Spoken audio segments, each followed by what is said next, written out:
kind of got you going in the third?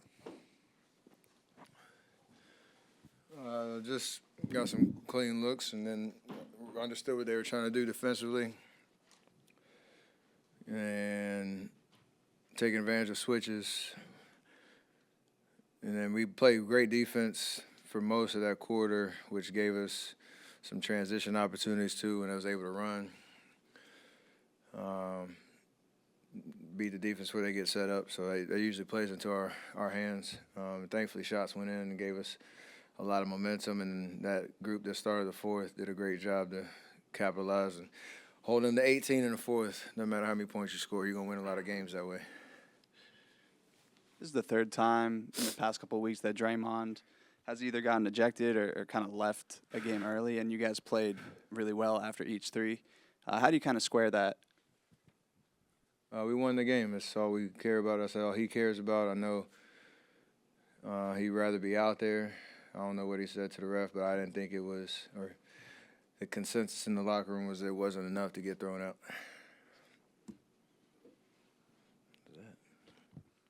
Without Draymond, what were some of the adjustments you guys made at halftime to sort of mitigate his loss? I just ran a lot of pick and roll, kept it pretty simple. Like I said, I understood what they were trying to do defensively, whether it was a contained blitz or they were just going to switch and put the big on me.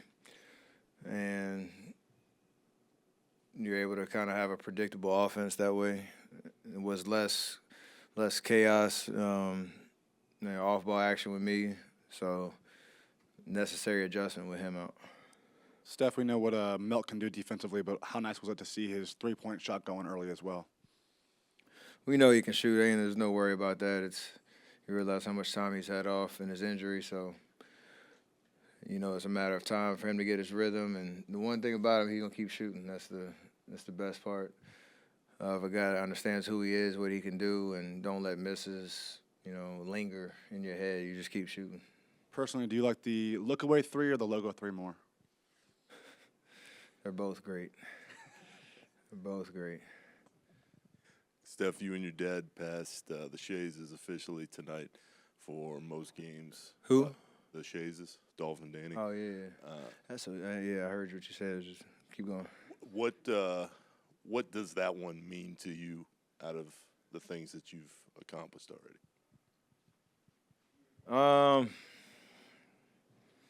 One, I'm mad at Raymond. He didn't tell me that when I left the court, so I could be prepared for that answer because I didn't know that was a thing. But it's cool, just longevity and the family business being in this game. Yeah, my brother's points, it's even better. So pretty special for the Curry family as a whole, knowing that he played for 16 years. I'm in my 17th year, still trying to do it. And, yeah, dream come true, to be honest. Next game, you'll be 2 games ahead of them. There we go. So in that third quarter, after 17 years in the league, does that count for you as a dunk at this stage in your career? I was joking with the whole bench because last year in Philly, I said that was my last dunk. And then I surprised myself when I got in the air that I was high enough.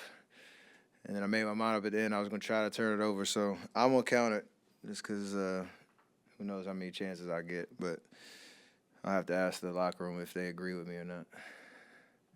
Steve was, pretty upset with a few of the turnovers tonight. It's not like it was some crazy turnover night, but that aspect of the game seems to be wearing on him a little bit. How much do you just view that as like kind of the biggest problem that you guys continually need to solve? It's been a talking point for a decade. The way that we play, we know that there's going to be turnovers because we like to pass the ball. We, have a lot of organized chaos with off-ball movement and all that type of stuff. It is just the type of turnovers you're going to have some. You never want anybody out there second-guessing or playing passive or, timid to make a play. But it's the ones that are kind of mindless or just lead to, easy, uncontested points on the other end that kill momentum. And no matter how great a defense you play, if you do that 3, 4, 5 times, it's hard to overcome. So we had maybe 3 or 4 of those where there's no resistance from the defense. We're just turning the ball over. Those are the ones that are always going to get him red in the face. But overall, I think we've been doing a lot better the last couple of weeks, even if the numbers are still relatively the same. You guys are 6-2 in the last 8. Does it feel like you're generating momentum? Yeah, obviously last night was rough. The Toronto game was rough, but you do have to remember, where we were a week and a half, 2 weeks ago, and what's ahead in terms of opportunity to put string wins together. But I think our morale is pretty high, and we're playing hard and competing. But we'll see what happens after this game in LA and this homestand we have. Steph, here on your right, year 17, you played nearly every second of that third quarter, and you had 20. You got the vibes going, but are you running on fumes at that point? How do you feel after a quarter like that, where you play basically the whole way, and do you like Steve letting you play basically the whole quarter? Yeah, it was a great feel tonight. Sometimes, he has to make a decision, looking at time to score, looking at rotations and Draymond out and all that type of thing, but it's really all mental. Pretty resilient, able to adjust to how the game is going.